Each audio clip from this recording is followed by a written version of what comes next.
Welcome to Everything Sports with Aman and Evan. I'm your host, Aman Carney, I'm your co-host, Evan Garber. and today we are going to talk to you guys about our Eastern Conference predictions. The next episode will be our Western Conference predictions. But before we get started, make sure to follow us on the social media platforms you see on the screen. And now that Spotify allows video episodes, I'm sure our Spotify listeners will see our face for the first time. Or if you've seen our face plenty of times, if you watch the shorts on TikTok and YouTube or the episodes. Anyways, but without further ado, let's get it started. I have the first seed as a Boston Celtics because I feel like they are a super deep team, especially getting a two-way playmaking guard in Malcolm Brogdon. There has been talk that he'll come off the bench. Yes, they have the whole Ime Udoka drama, but I feel like they're gonna get through it, and there's too much talent on that team not to get the first seed in the East. But what do you think? Who is your first seed in the East? For me, I think it's the Bucks. I just really like Giannis. I think he's gonna go off this season. Obviously, he still has the same starting cast around him.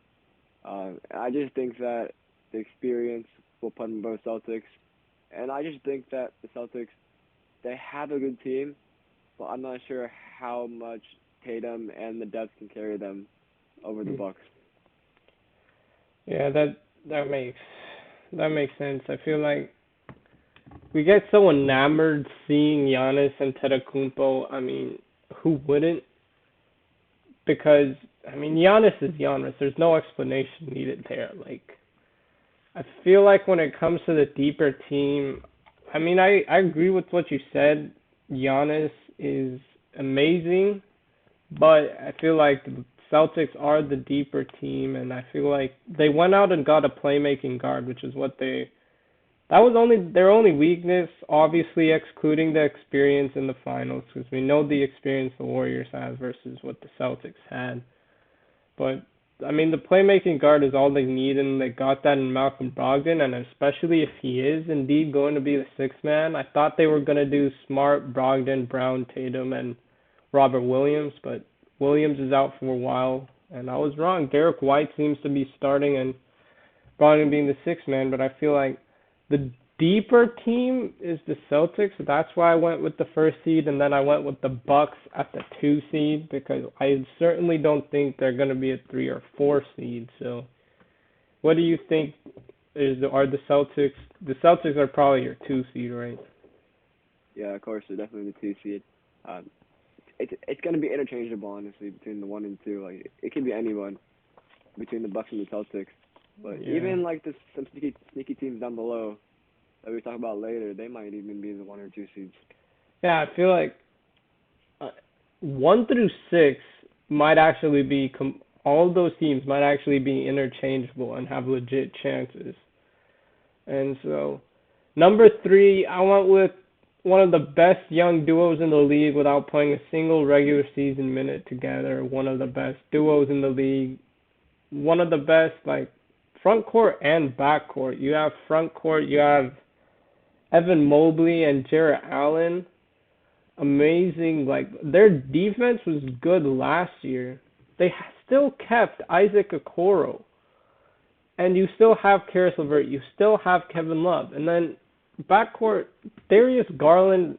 I was so happy when he was an All Star last year, and Jarrett Allen. People forget he was an All Star too, and now you're adding Donovan Mitchell. I mean, I feel like obviously there are questions about chemistry because obviously they haven't played a minute together, but I feel like they're gonna complement each other so well.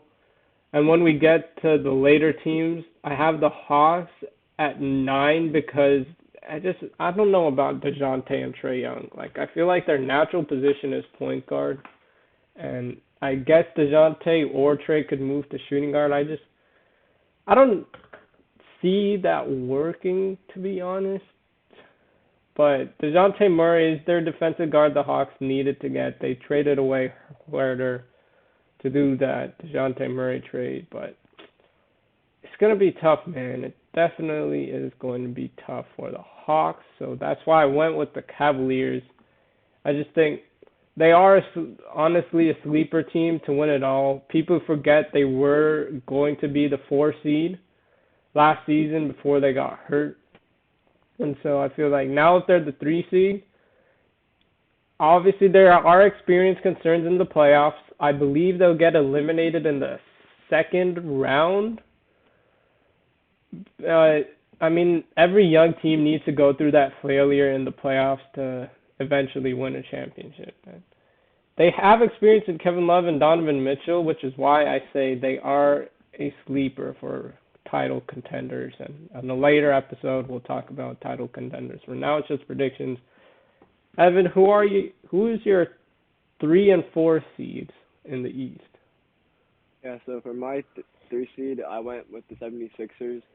Uh, I just think that James Harden will step up now, and so will Tyrese Maxey. Tyrese Maxey showed that he can be very, very good. He showed flashes last season, and I think it was taking even greater step up. And I just think people are forgetting how good James Harden is. Like, sure, he wasn't as good as we all thought he would be with Embiid last season, especially in the playoffs. They were pretty bad, but it's still James. It's still James Harden. I think that now with the going through a whole season together almost, I think that they'll gel together a lot better now. Yeah. And then the Cavs, I had them at 4. Like you said, they're a very, very good team. I just think that the lack of experience together might hurt them a little bit, especially with how stacked the Eastern Conference is. Yeah. A couple losses can be a huge factor in Uh, seeding. exactly. And for a while, Eastern Conference, like the seeds have had lower records than the West. People complained about that, but I used to complain about that before I realized that the Eastern Conference is so balanced that you'll get like a 47-35 team as like a 4 seed or something in the East when it would be like a playing record in the West. I just feel like the East is so competitive. Well, the West is so competitive, but the East balanced with the amount of stars East in the Eastern Conference that has been there for a while. I feel like that's why you have so many teams separated by a game or two, and like the Heat were like 40 something and 30, and they were the 1 seed by the All-Star game, I think, something like that. And so you have lower records, but you also got to look at how balanced each team is in the East. And I said the Nets at 4 and the 76ers at 5. I'm still kind of high on the Nets because yes, there's so many questions, rightfully so, surrounding Kyrie's and KD's availability, but I feel like Ben Simmons now, that's the defense you needed. They traded a first round unprotected pick for some reason. Hopefully that becomes low because you traded that for Royce O'Neal. And then you signed TJ Warren. They addressed most of their weaknesses, but if Kyrie and KD are actually healthy, willing to play together, Kyrie seems to want to go to the Lakers next season. And this will be his last contract. We'll see if KD gets traded next offseason. We don't know. But for now, I feel like the Nets are better than the 76ers. I feel like 3 through 6 they're going to be separated by a game or two again. So like that's why I said earlier, any of the first 6 teams have a decent shot at getting the first seed, in my opinion. And so I feel like the 76ers will get used to each other. They got Daniel House and PJ Tucker, obviously because of their familiarity with Daryl Morey and James Harden from Houston. And so they got deeper, they got better. Harden will be better because of the chemistry now he has with the team, because he did go through a turbulent NBA season last year. So I still have him as the 5 seed though. So who is your 4 through 6 seed? Yeah, so like I said earlier, at the 4, the Cavs. 5, I'm gonna go with the Brooklyn Nets. Uh, I really like their additions they added this offseason, and I think that Ben Simmons is gonna be really good for that team. I think people are underrating him still. He's a defensive monster. Like we've seen that already in his career. we just haven't seen in the past year. But and I think that people underestimate his scoring too, because he can give you 20 points a game if you allow him to. He's a he's a beast in the paint if you need him to be, and that's where they'll use him on the Nets, especially with all that shooting around him. And for the sixth seed, I'm gonna go with the Heat. I just think that Butler's gonna slow down a little bit.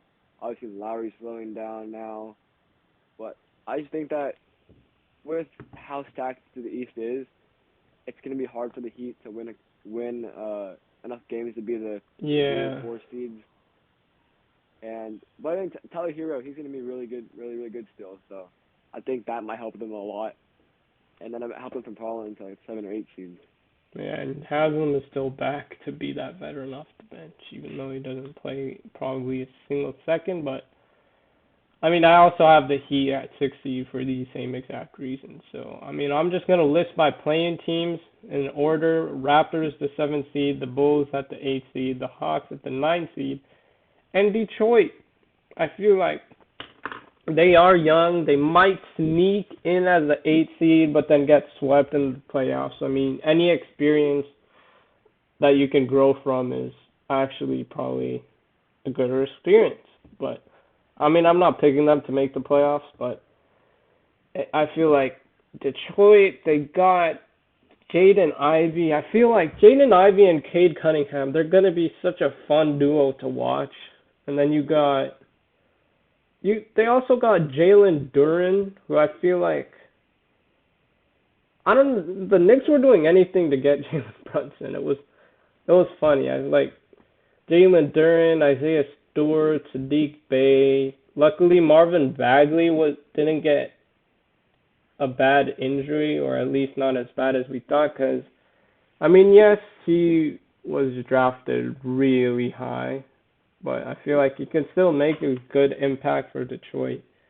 And then you got Isaiah Stewart bringing that fire that we saw against LeBron and the Lakers in that huge fight. But I mean, the Bad Boys Pistons will take a few years to build that reputation, if it is any. But I just feel like Cade and Jaden Ivey and Jalen Duren, Sadiq Bey, Killian Hayes is still there. I feel like they got a decent bench, a decent starting lineup to at least make that jump from pretty much last place to not first seed, but 10th seed. So who are your playing teams?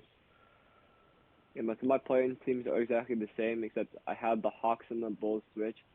Uh, like you said, there's question marks about the fit with DeJounte Murray and Trae Young, but I just think that with the loss of Lonzo Ball, we could be out for the season, and we're not exactly sure yet. I think that'll put them as a 9 seed. I think people underestimate how much of an impact Lonzo Ball has on that team. Yeah. He's obviously a great defender, great playmaker, and to have to start Ayo Dosunmu now with his inexperience at point guard, it's going to be a little bit interesting. Yeah. Obviously, you still have Zach LaVine, Vucevic, you still have DeMar DeRozan. Still have a lot of good players on that team. Yeah. I just think that Lonzo Ball is a very good player on that team, and I think that'll hurt them a little bit to not have him. Yeah, and I agree because people automatically say, "Oh, Lonzo Ball is a draft bust and stuff. The Lakers should have gotten Tatum and stuff." But you look at Lonzo Ball's impact, you look at Caruso's impact, and they signed Goran Dragic and Andre Drummond, who I thought were decent signings. Drummond was like 3 for 3 from 3-pointers the other day. So I mean, if he randomly develops a jump shot, I mean, that could turn out pretty good for the Bulls because like Drummond is like guaranteed 15 rebounds on any given night. And I'm surprised with how underrated he is in the league. Because he started on Detroit. He was an all-star in Detroit. And they traded him for like John Henson, Brandon Knight, and a second-round pick. And then the Cavs didn't treat him well. And then he was bouncing around the league. But if this was back in the day, Andre Drummond would be in consideration for a Hall of Fame. Because like he's a rebounding machine. A machine, and that's exactly what you need. DeMar DeRozan is like kind of a Hall of Famer, but back in the day, if he played, he'd be a guaranteed Hall of Famer. And so with Drummond building a jump shot, that could be a pretty good sighting for Bulls fans and the Chicago Bulls in general. But I mean, 11 through 15, Knicks, Wizards, Hornets, Magic, and Pacers in that order. I mean, we were discussing before we recorded or started pressing record. Knicks, they did sign Jalen Brunson, but I just feel like with how the East is going to be forming with the players in the East, I sincerely believe the Knicks will miss out on the playoffs. Barely, maybe by a game or two. What do you think? And who are your bottom five teams in the running for Victor Wembanyama? Yeah, I agree that the Knicks, like, sure they signed Jalen Brunson, but I don't see anything special on that team. Jalen Brunson's a good player, but I just don't think that Jalen Brunson automatically makes you a good team. Um, and then the rest of my standings is going to be the Hornets, Wizards, Magic, and Pacers. It's interesting because the Hornets and Wizards, they could be a play-in team. Hornets, they got LaMelo, but they didn't add anything super special this off season. Wizards still got Bradley Beal. And Bradley Beal, he had a really underwhelming season last year, but I think that he still can be good enough to make them a play-in team.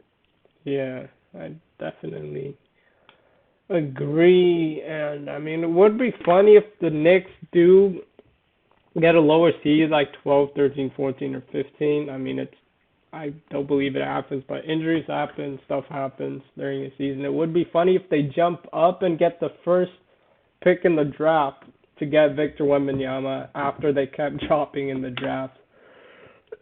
Excuse me. Especially that Zion Williamson draft. Especially that. Because we all thought he was going there right. It's in New York, but they end up with RJ Barrett. But, I mean, we'll see how the season turns out. Tune in to our next episode where we predict the Western Conference. See you there.